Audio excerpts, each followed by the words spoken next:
Good morning class. तो अभी तक हमने जो अर्थ के बारे में शुरू किया था फर्स्ट चैप्टर, उसमें अब पार्ट 2 देखते हैं कि सोलर सिस्टम। ठीक है, सोलर सिस्टम क्या होता है? तो the sun, the 8 planet, satellites and some other celestial bodies known as asteroid and meteoroids. तो इन सबको मिलाकर क्या बनता है? Solar system. ठीक है, जिसमें क्या होगा हमारा, अब देखिए इसमें, ये देखिए, ये येलो कलर का बीच में जो है वो आपका सन है। इसके बाद आपके 8 प्लैनेट्स हैं। इसके बाद बीच में एक ये जो ग्रे कलर में है, ये एस्ट्रॉयड बेल्ट है। इसमें क्या है, बहुत सारे पत्थर वगैरह रहते हैं। ठीक है, तो इस तरीके से ये आपकी बुक में भी दिया गया है और इसको ज़रूर एक बार पढ़ना। इसमें देखिए हर प्लैनेट के बारे में कुछ लिखा गया है कि सबसे पास का जो प्लैनेट है मरकरी। ठीक है, इसमें लिखा गया है कि one orbit around the sun 88 days, यानी ये अपनी धुरी पे सूरज का चक्कर लगाने में, पूरा जो चक्कर लगा के वापस अपनी जगह पे 88 दिन में वापस आ जाता है। ठीक है, और अपनी ही धुरी पे घूमने के लिए, जैसे हमारा 24 घंटे लगते हैं एक अपनी पृथ्वी को एक ही अपनी जगह पे, अपनी धुरी पे, अपनी एक्सिस पे घूमने के लिए, इसी तरीके से इसको लगते हैं, मरकरी को लगते हैं 59 डेज। तो ये आपको याद करने की चीज़ें हैं और इनको थोड़ा सा पढ़ना अच्छे से, और कुछ नहीं समझ में आएगा तो पूछना। ठीक है, इसी में आप देखेंगे कि जुपिटर हमारा कितना बड़ा प्लेनेट है, और जुपिटर के अलावा ये जो है एक सैटर्न, सैटर्न के चारों तरफ एक रिंग है। ठीक है, एक अंगूठी सी है बनी हुई जिसने उसको कवर कर रखा है। तो वो क्या है, उसके बारे में कहा जाता है कि ये धूल मिट्टी से बनी हुई एक रिंग है। तो बस इसी तरीके की चीज़ें आपको याद रखनी है। When we often call it a solar family with sun as it head. तो हम इसे क्या कहते हैं, सोलर फैमिली की तरह कहते हैं, और सन जो है उसका फैमिली का मुखिया है। ठीक है, अब सन क्या है, सबसे पहली जो सबसे बड़ी चीज़ है सन। सन क्या है, सन जो है वो सेंटर में है। ठीक है, और जो सेंटर पे है तो वो क्या है, हॉट गैस, ये बना किस चीज़ से, गर्म गैसों से ये बना हुआ है। और इसके अंदर एक गुरुत्वाकर्षण यानी एक खींचने की एक क्षमता होती है, जिसकी वजह से क्या है कि ये अपने चारों तरफ जो प्लैनेट हैं ये इनको बिखेर के नहीं रखता, ये अपनी तरफ खींच के रखता है, और इसी वजह से ये प्लैनेट क्या है, चक्कर लगाते रहते हैं। सन ही बाकी प्लैनेट्स के लिए जो ऊर्जा यानी हीट और लाइट यानी प्रकाश का सोर्स है। ठीक है, पर इसकी इतनी ऊर्जा और प्रकाश होने के बावजूद हमें ये बहुत ज़्यादा फील नहीं होता। आप सूरज की धूप में निकल जाइए, आप जलेंगे नहीं, आपको सिर्फ थोड़ी देर के लिए गर्मी का एहसास होगा। तो ये क्यों है, क्योंकि ये सब बहुत दूर है। और कितना दूर है, 150 मिलियन किलोमीटर, लगभग 14-15 करोड़ किलोमीटर दूर धरती से। ठीक है, उसके बाद आता है प्लैनेट्स। प्लैनेट्स मतलब बोलते हैं ग्रहों को। इसमें क्या आते हैं, सबसे पहला है मरकरी, फिर वीनस, फिर अर्थ, फिर मार्स, फिर जुपिटर, फिर सैटर्न, फिर यूरेनस एंड देन नेपच्यून। तो इन सबको याद करने को आपको क्रमबद्ध तरीके से इनको याद करना है कि सबसे पास कौन है, मरकरी, और सबसे आखिर में कौन है, नेपच्यून। तो ये जो 8 प्लैनेट हैं, ठीक है, ये 8 जो ग्रह हैं, ये सौर मंडल में, सोलर सिस्टम में सन के चारों तरफ घूमते हैं और अपनी ही एक जो रास्ता है, अपना ही जो एक सर्कल है, उसी के पे घूमते रहते हैं। ठीक है, और उसको बोलते हैं ऑर्बिट, जिस पे ये चक्कर लगा रहे हैं। जैसे धरती जो है अपने सूरज के जो चारों तरफ चक्कर लगा रही है, और जिस रास्ते को वो फॉलो करते हुए चक्कर लगा रही है, उसे हम ऑर्बिट कहते हैं। इसी तरीके से मरकरी सबसे पास का ग्रह है, ये पहले ही बताया कि 88 दिन लग जाते हैं इसको सूरज के चक्कर लगाने में। वीनस क्या है, वीनस को कहा जाता है कि ये जुड़वा है किसके, अर्थ के, क्योंकि इसका जो साइज़ है और जो शेप है वो बिल्कुल धरती की तरह ही है। तो इसीलिए अगर आपके पास क्वेश्चन आएगा कि अर्थ का ट्विन कौन है, तो वीनस ग्रह जो दूसरे नंबर पे है। और 2006 तक हम ये मानते थे कि प्लूटो एक जो सबसे आखिर में एक कुछ घूमता हुआ चीज़ थी। ठीक है, सेलेस्टियल बॉडी थी, उसको भी हम ग्रह के अंदर ही मानते थे कि ये भी एक 9वां ग्रह है हमारा। लेकिन बाद में ये पता चला कि ये एक ग्रह नहीं है। ठीक है, और इसको डॉर्फ प्लैनेट कहा जाता है। अब जो हमारी मेन जो है फोकस, वो है अर्थ। अर्थ क्या है, थर्ड है सूरज से तीसरे नंबर पर अर्थ है। आकार के हिसाब से यानी साइज के हिसाब से ये 5वां सबसे बड़ा ग्रह है। ठीक है, इसका जो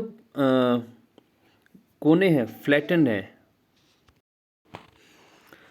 हाँ, तो जो अर्थ है इसका ये माना जाता है कि ये तीसरा सूरज से जो है वो दूरी पर है।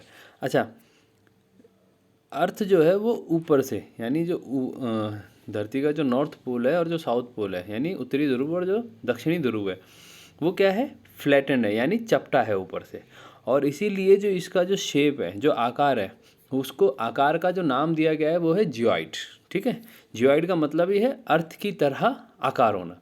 यानी कि हम कई लोग मानते हैं कि अर्थ अंडाकार है या गोलाकार है, ऐसा कुछ नहीं है।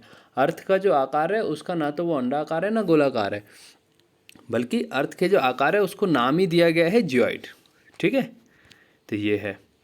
और अर्थ की खासियत ये है कि यहाँ पे जो कंडीशंस हैं, यहाँ पे जो सिचुएशन है वो जीवन के लिए बहुत ज़्यादा ज़रूरी है, क्योंकि अर्थ ना तो बहुत ज़्यादा ठंडी है और ना बहुत गर्म है। यहाँ पे पानी भी उपलब्ध है, यहाँ पे हवा भी उपलब्ध है, जो जीने के लिए बहुत ज़रूरी है। और यहाँ पे जो हवा में ऑक्सीजन जो है, जो जीने के लिए बहुत ज़्यादा मदद करती है, वो बहुत ज़्यादा है। और इसी कारणों से अर्थ क्या है, यूनिक है। यूनिक मतलब एक बहुत ही अलग ग्रह है बाकी ग्रहों से। अगर हम बाहर से देखें, यानी अंतरिक्ष से अगर धरती को देखें, तो वो नीले कलर की है, क्योंकि इसका 2/3 हिस्सा जो है वो पानी से घिरा हुआ है। And it is therefore called a blue planet. Earth को क्या कहा जाता है, ब्लू प्लैनेट। इसके अलावा अर्थ के चारों तरफ एक जो उपग्रह है वो चक्कर लगा रहा है, और वो जो है वो प्राकृतिक उपग्रह है, नेचुरल सैटेलाइट है। ठीक है, जिसको हम क्या कहते हैं, मून। और इसका जो डायमीटर है, ठीक है, वो अर्थ के 1/4 है। और ये कई बार अर्थ से हमें बहुत बड़ा दिखाई देता है, क्योंकि ये जब बहुत पास आ जाता है। और ये हमसे 3,84,000 किलोमीटर की दूरी पर है, चांद जो है। और अब आप देख सकते हैं कि 3,84,000 किलोमीटर धरती से चांद की दूरी है, और 14 करोड़ किलोमीटर धरती से सूर्य की दूरी है। जो चांद है वो धरती का जो चक्कर लगाता है, तो एक चक्कर 27 दिनों में लगभग वो कंप्लीट कर लेता है। और अपना जो वो चक्कर लगाता है अपनी ही दूरी पे, वो लगभग उतना ही टाइम लेता है जितना अर्थ लेती है, यानी कि 1 दिन। इसीलिए हमेशा हमें चांद का जो है वो एक ही हिस्सा धरती से नज़र आता है। और जो चांद है उस पे जो रहने के लिए वो मतलब इंसानों के जीवन के लिए बहुत ज़्यादा अच्छा नहीं है, क्योंकि उसमें पहाड़ हैं, प्लेन हैं, गड्ढे हैं, लेकिन उसमें ऑक्सीजन नहीं है। ठीक है, और अगर आप देखोगे तो उसकी जो सतह है वो भी इस तरीके की नहीं है। इसके बाद आता है एक जो शब्द होता है एस्ट्रॉइड। एस्ट्रॉइड होता है जो हमारे सितारे हैं, जो ग्रह हैं और जो उपग्रह हैं, इनके अलावा जो बहुत छोटे छोटे टुकड़े जो हमारे सौर मंडल में घूम रहे हैं, उन्हें हम एस्ट्रॉइड कहते हैं। और एस्ट्रॉइड ज़्यादातर मार्स, जो धरती के बाद का जो ग्रह है, जिसे हम मंगल भी कहते हैं, और जुपिटर, ठीक है, इन 2 ग्रहों के बीच में जो पत्थर या जो घूमने वाले जो भी टुकड़े हैं, उन्हें हम एस्ट्रॉइड कहते हैं। और साइंटिस्ट ये मानते हैं कि एस्ट्रॉइड जो है, आज जो ये टुकड़े दिख रहे हैं घूमते हुए, ये कभी कोई ग्रह रहा होगा और जो सालों बाद फट गया, और उस फटने से ये जो टुकड़े हैं ये एस्ट्रॉइड कहलाते हैं। इसके बाद आता है मीटरॉइड्स। मीटरॉइड्स क्या है, मीटरॉइड्स भी छोटे छोटे टुकड़े हैं, ठीक है, लेकिन ये क्या है, ये सन के चारों तरफ यानी सूर्य के चारों तरफ घूमते हैं।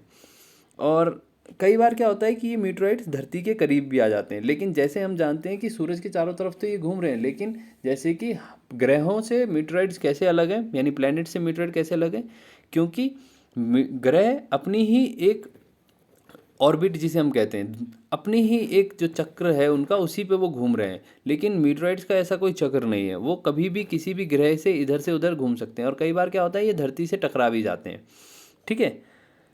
और जब ये धरती की सतह में आते हैं तो कई बार ये धरती की सतह पे आने की वजह से गर्म हो जाते हैं, और हमें कई बार जिसे हम टूटता हुआ तारा कहते हैं, ये दरअसल मीटरॉइड्स ही होते हैं जो धरती पे गिर रहे होते हैं, ठीक है।